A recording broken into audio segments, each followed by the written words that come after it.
گھر کا بڑا جو ہے وہی سست ہو، کاہل ہو، کام چور ہو، اور وہ سارا دن جو ہے وہ گھر میں پڑا رہے، صبح دیر سے اٹھے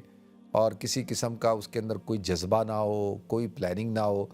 تو مجھے بتائیں کہ وہ اس کی جو نسل ہے، اولاد ہے، وہ کیا دیکھ رہی ہوگی؟ وہ کہے گی ہمارا ابا جی تو فارغ آدمی ہے، ابا جی تو صرف بیٹھے رہتے ہیں، سارا دن بیٹھے رہتے ہیں اور بیٹھ کے جو ہے وہ خبریں دیکھتے رہتے ہیں۔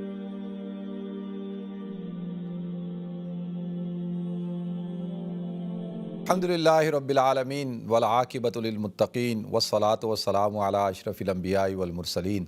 وعلی آلہ وصحبہ اجمعین، اما بعد فاعوذ باللہ السمیع العلیم من الشیطان الرجیم، بسم اللہ الرحمن الرحیم۔ محترم ناظرین کرام، بزرگان دین اور میری عزیز ماؤں اور بہنوں بھائیوں، السلام علیکم ورحمۃ اللہ وبرکاتہ۔ ناظرین،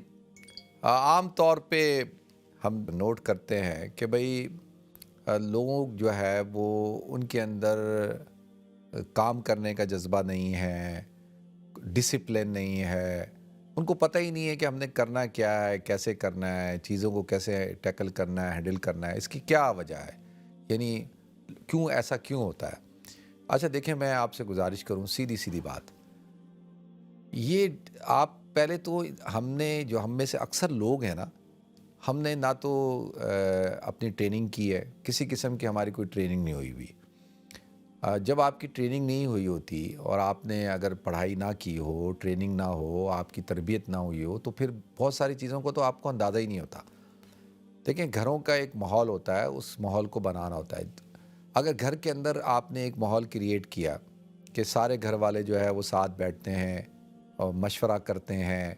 ایک دوسرے کے ساتھ گفتگو کرتے ہیں، ایک دوسرے کی رہنمائی کرتے ہیں اور ایک دوسرے کو سپورٹ کرتے ہیں، اسی طریقے سے گھر کا ایک ماحول بنایا جائے کہ محنت کا ایک ماحول بنایا جائے۔ اب جس گھر کا ماحول ہی سستی اور کاہلی کا ہوگا، گھر کا بڑا جو ہے وہی سست ہو، کاہل ہو، کام چور ہو، اور وہ سارا دن جو ہے وہ گھر میں پڑا رہے، صبح دیر سے اٹھے اور کسی قسم کا اس کے اندر کوئی جذبہ نہ ہو، کوئی پلاننگ نہ ہو، تو مجھے بتائیں کہ وہ اس کی جو نسل ہے، اولاد ہے، وہ کیا دیکھ رہی ہوگی؟ وہ کہے گی ہمارا ابا جی تو فارغ آدمی ہے، ابا جی تو صرف بیٹھے رہتے ہیں، سارا دن بیٹھے رہتے ہیں اور بیٹھ کے جو ہے وہ خبریں دیکھتے رہتے ہیں۔ اب آپ مجھے بتائیں کہ جب آپ کے اندر ایک قوت عمل ہوتی ہے نا، وہی نہ ہو، اور پھر تو اس کا اثر پڑ رہا ہوتا ہے، بچوں کے اوپر بھی پڑتا ہے۔ تو وہ ایک بات مشہور ہے نا، کہ جب جس کے والد نے مکان بنایا ہوتا ہے نا، تو اسی کا بیٹا جو ہے وہ اس سے بڑا مکان بناتا ہے۔ اگر والد جو ہے وہ اس نے اگر دکان کھولی ہو نا، تو اس کا بیٹا پھر جو ہے وہ فیکٹری بناتا ہے۔ تو اکثر آپ یہی دیکھیں گے، تو اس کے اندر یہ ہے کہ گھر کا ایک ماحول بنانا ہوتا ہے،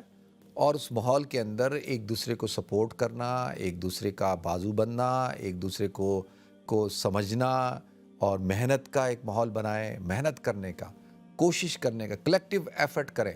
اور سب مل کر ایک دوسرے کے ساتھ بازو بن کے کام کریں۔ پھر آپ دیکھیں کیسے اللہ تعالیٰ آپ کو ترقی بھی دے گا، کامیابی بھی دے گا، خوشحالی بھی دے گا۔ کوئی بھی کام کرنا ہے، سارے مل کے کریں اور ایک دوسرے کے ساتھ مشورہ کر کے کریں، دیکھیں کیسے کامیابی نہیں ملے گی، بالکل ملے گی آپ کو۔ آج بھی دیکھیں، ویسٹ کے اندر بھی وہی فیملیز کامیاب ہیں جو ایز اے فیملی بزنس کرتے ہیں، جن کے فیملی بزنسز ہیں اور جو سب مل کے کام کرتے ہیں، ان کو آپ دیکھیں وہ فلرش کر رہے ہیں۔ اور جہاں جس گھر کا ماحول ہی یہ ہو کہ بھائی بیٹھ کے بس دیکھیں، ہمارے ہاں ہم نے کیا کیا کہ جی سستی کاہلی اختیار کر لی ہے اور اس کو دنیا بیزاری کا نام دیتے ہیں۔ یہ بات ٹھیک نہیں ہے، یہ بالکل غیر مناسب بات ہے۔ ہر معاملے کے اندر انسان کو جو ہے چاق و چوبند ہونا چاہیے، اور جو ہے وہ چست ہونا چاہیے، سست نہیں ہونا چاہیے۔ مومن جو ہوتا ہے وہ سست نہیں ہوتا، اور اس کو کام کرنا چاہیے، مل کر مشورہ کر کے ایک دوسرے کا بازو بن کے، پھر دیکھیں اللہ تعالیٰ کامیابی عطا فرمائے گا۔ اللہ تعالیٰ مجھے بھی توفیق دے، ہم سب کو توفیق عطا فرمائے۔